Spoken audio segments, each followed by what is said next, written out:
بسم الله الرحمن الرحيم الحمد لله رب العالمين والصلاة والسلام على سيد الأنبياء والمرسلين وعلى آله وصحبه أجمعين أما بعد فأعوذ بالله من الشيطان الرجيم بسم الله الرحمن الرحيم ألف لام ميم صاد صدق اللہ مولانا العظیم۔ آج کی تراویح میں سورۃ الانعام کی سورۃ الاعراف کی تلاوت کی گئی۔ اعراف کا معنی ہوتا ہے حد فاصل کا، دیوار کا۔ اس سورت کا نام سورۃ الاعراف اس لیے رکھا گیا کہ آگے چند صفحات کے بعد اصحاب الاعراف کا تذکرہ ہے۔ وَنَادَى أَصْحَابُ الْأَعْرَافِ رِجَالًا، کہ اصحاب الاعراف پکاریں گے، آواز دیں گے۔ اسی مناسبت سے سورت کا نام سورۃ الاعراف رکھا گیا۔ اصحاب الاعراف کون لوگ ہیں؟ اس سلسلے میں احادیث مبارکہ میں الگ الگ حضرات صحابہ سے چند روایات منقول ہیں۔ حضور پاک صلی اللہ علیہ وسلم سے سوال کیا گیا کہ اصحاب الاعراف کون لوگ ہیں؟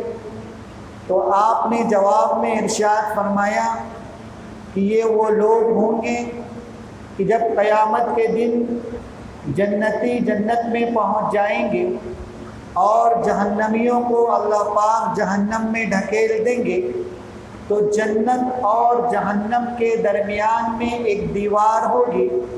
یہ سارے اصحاب الاعراف اس دیوار کے پاس ہوں گے اور جنتیوں اور جہنمیوں کو دیکھ رہے ہوں گے۔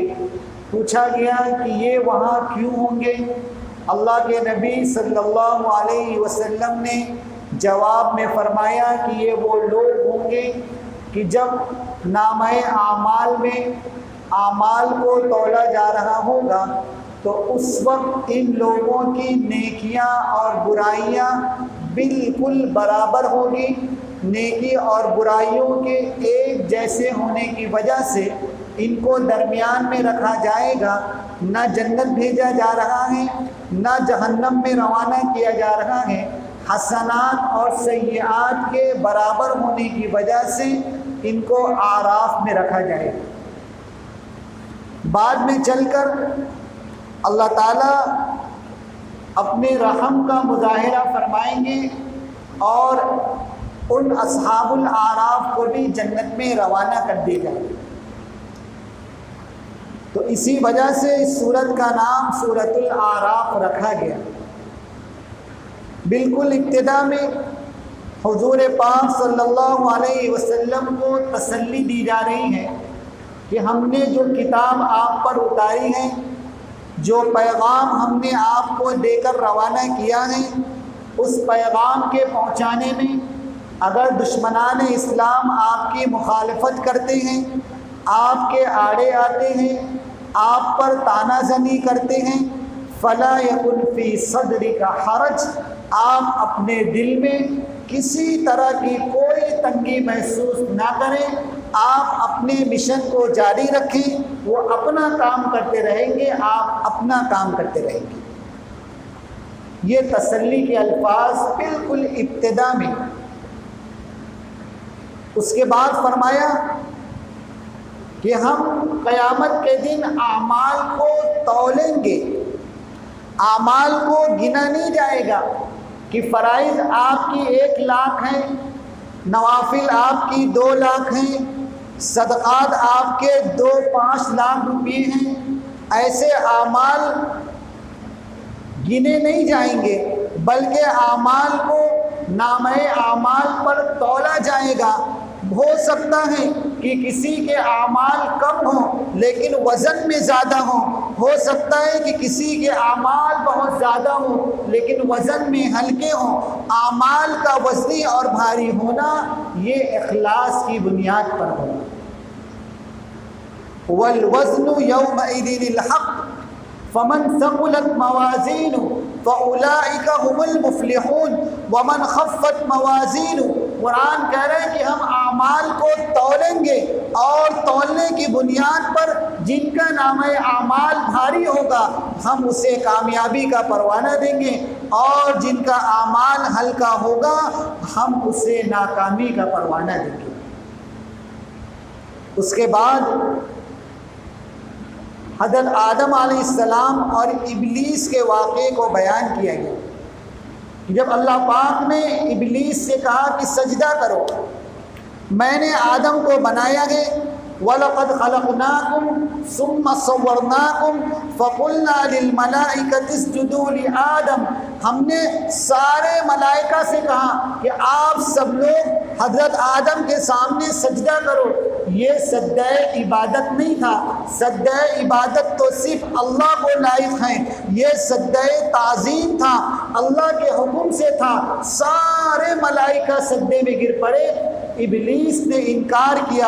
ابلیس نے کہا قال ما منعک الا تسجد اذ امرت، میں سجدے میں جاؤں گا نہیں۔ پوچھا گیا کہ کیوں آپ سجدے میں نہیں گر رہے ہیں، کس چیز نے آپ کو روکے رکھا؟ کہا قال انا خیر من خلقتنی من نار وخلقتہ من طین، میں آدم سے بہتر ہوں، مجھے آپ نے آگ سے پیدا کیا ہے، آدم کو آپ نے مٹی سے بنایا ہے۔ آگ اوپر کی طرف جاتی ہیں، آگ کی خاصیت ہے اس کے شعلے اوپر کی طرف جاتے ہیں، اور مٹی کی خاصیتیں ہیں اسے اونچا اچھالا جائے تو وہ زمین کی طرف لوٹ کر آتی ہیں۔ میں ان سے بہتر ہوں، میں آدم کو سجدہ نہیں کروں گا۔ اس بڑے پن نے، اس بہتر ہونے کی ایک گھمنڈ اور غرور نے اس ابلیس کو وہاں سے نکال دیا گیا، اس بنیاد پر اسے جنت سے باہر کر دیا گیا۔ ابلیس نے جاتے جاتے اللہ تعالیٰ سے یہ وعدہ کیا کہ میں دنیا میں تو جا رہا ہوں لیکن آپ کے بندوں کو بہکانے میں کوئی کسر باقی نہیں رکھوں گا۔ اور ابلیس اپنے کام میں ہمہ تن مصروف ہے۔ حضرت تھانوی رحمۃ اللہ علیہ نے ایک عجیب بات لکھی، فرمایا کہ ابلیس میں 3 عین تھا، ایک عین نہیں تھا۔ ابلیس 3 عین اس میں تھا، ایک عین نہیں تھا۔ ابلیس عالم تھا، اتنا بڑا عالم تھا ابلیس کہ سارے ملائکہ کو وہ درس دیا کرتا تھا، ان کا معلم تھا۔ تو عالم تھا، عابد تھا، سب سے بڑا عبادت گزار تھا، سارے ملائکہ میں سب سے زیادہ عبادت کرنے والا ابلیس تھا۔ عالم بھی تھا، عابد بھی تھا، عارف بھی تھا، اللہ تعالیٰ کو بخوبی جانتا تھا، اللہ تعالیٰ کی ذات و صفات سے بخوبی واقف تھا۔ اور اس عارف ہونے کی وجہ کو آپ سمجھیے کہ جس وقت اس سے کہا جا رہا ہے کہ آپ یہاں سے نکلو اور دنیا کی طرف جاؤ، تو اس سے اس کی عارفیت کا اندازہ لگائیں کہ اللہ کا سخت غضب ہے، اللہ کی سخت ناراضگی ہے، مگر اسے پتا تھا، وہ جانتا تھا کہ اللہ تعالیٰ ناراضگی میں بھی اس کی بات ضرور قبول کریں گے۔ تو عالم بھی تھا، عابد بھی تھا، عارف بھی تھا، تینوں میں عین ہے۔ چوتھی چیز اس کے پاس نہیں تھی، وہ عاشق نہیں تھا۔ عاشق نہیں تھا یعنی اللہ کی محبت اس کے دل میں نہیں تھی۔ اگر اللہ کی محبت حقیقی طور پر ابلیس کے پاس ہوتی تو ابلیس بھی ملائکہ کے ساتھ سجدے میں گر جاتا۔ حضرت تھانوی رحمۃ اللہ علیہ نے کتنی بڑے نقطے کی بات ارشاد فرمائی ہے۔ اور ابلیسی وصف، بڑا پن، خود کو بہتر سمجھنا، اپنے آپ میں گھمنڈ کرنا اور غرور اور تکبر کا شکار ہونا، یہ انسانوں میں بھی وصف آ رہا ہے، یہ دراصل ابلیسی وصف ہیں۔ اگر میرے اندر آپ کے اندر یہ وصف آ رہا ہے تو اپنا جائزہ لینے کی ضرورت، اپنا محاسبہ کرنے کی ضرورت، توبہ اور استغفار کی سخت ضرورت کہ کہیں ابلیس کے اس وصف کی وجہ سے اللہ تعالی ہمیں اپنے دربار سے باہر نہ نکال دے۔ تو یہ واقعہ بھی شروع میں بیان کیا گیا، اور آگے مسجد میں آنے کے لیے بڑی عجیب بات ارشاد فرمائی۔ میں کچھ چیزیں درمیان سے چھوڑ رہا ہوں۔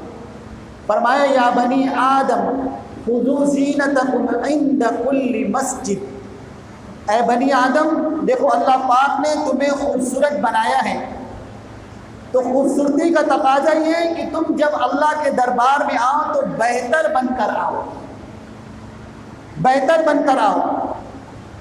یہ آیت کا شان نزول اس وقت ہوا جب بیت اللہ کا لوگ ننگا طواف کیا کرتے تھے۔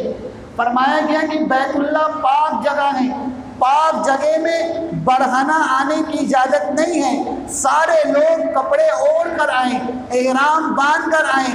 جب لوگ بیت اللہ کا برہنہ طواف کر رہے تھے اس وقت یہ آیت آئی اور فرمایا گیا کہ سارے لوگ احرام کے ساتھ آئیں۔ اس آیت کے نقطے میں، اس آیت کے زمرے میں سارے فقہاء، صحابہ، محدثین نے ایک بڑی عجیب بات ارشاد فرمائی ہے کہ جب مسجد میں آنا تو کھلے سر نہ آنا، جب مسجد میں آنا تو کھلے سر نہ آنا، کھلے سر نماز نہ پڑھنا۔ نماز تو ہو جائے گی، نماز کے ہونے میں کوئی شک نہیں ہے، لیکن ادب کے خلاف ہیں۔ جب خدا کے دربار میں آ رہے ہو تو سر بھی ڈھکا ہونا چاہیے، بدن بھی ڈھکا ہونا چاہیے، لباس بھی اعلیٰ ہونا چاہیے۔ ساری احادیث کی کتاب اٹھا کر دیکھیں، بخاری سے لے کر ساری صحاح ستہ تک، اس کے علاوہ تمام کتب احادیث اٹھا کر دیکھیں، میرے نبی پاک صلی اللہ علیہ وسلم صرف احرام کی حالت میں کھلے سر رہا کرتے تھے، اس کے علاوہ آپ کبھی اپنا سر کھلا نہیں رکھتے تھے، کبھی اپنا سر کھلا نہیں رکھتے تھے، نماز ہو کہ غیر نماز ہو، آپ ہمیشہ اپنے سر کو ڈھانپ کر رکھتے تھے۔ بلکہ روایت میں تو یہاں تک آتا ہے کہ جب آپ بیت الخلاء تشریف لے جایا کرتے تھے تو سر آپ ڈھانپ کر جاتے تھے۔ اتنی بری جگہ، اتنی گندی جگہ آپ جا رہے ہیں تو سر پر کپڑا ڈال کر جا رہے ہیں، اتنی پاکیزہ جگہ جب آنا ہو تو سر کھلا رکھ کر آئیں گے۔ یہ بڑا نقطہ اس آیت کے ذریعے سے بیان کیا گیا، اور آگے چل کر ساری تفصیلات میں چھوڑ کر آگے بالکل سورت کے آخر میں اللہ پاک نے ہمیں اپنا وعدہ یاد دلایا اور فرمایا وَإِذْ أَخَذَ رَبُّكَ مِن بَنِي آدَمَ مِن ظُهُورِهِمْ ذُرِّيَّتَهُمْ وَأَشْهَدَهُمْ عَلَىٰ أَنفُسِهِمْ أَلَسْتُ بِرَبِّكُمْ قَالُوا بَلَىٰ شَهِدْنَا۔ جب اللہ پاک نے ساری ارواح، قیامت تک آنے والی تمام ارواح کو اللہ نے جمع کر کے ایک وعدہ کیا تھا، کیا میں تمہارا رب نہیں ہوں؟ سارے لوگوں نے مل کر کہا تھا آپ ہمارے رب ہیں۔ اللہ پاک کہہ رہے ہیں اس وعدے کو ہرگز نہ بھولنا، اللہ ہم سب کے رب ہیں۔ اللہ تعالیٰ نے ایک زندگی عطا فرمائی ہے، دنیا کی زندگی یہ محدود زندگی ہے، اس کے بعد لامحدود زندگی آنے والی ہے۔ محدود زندگی میں پورے تقوی کے ساتھ، طہارت کے ساتھ اپنے آپ کو آگے بڑھانا ہے۔ اللہ تعالیٰ ہماری ان چھوٹی موٹی قربانیوں کو، محنتوں کو قبول فرمائیں۔ وآخر دعوانا الحمدللہ۔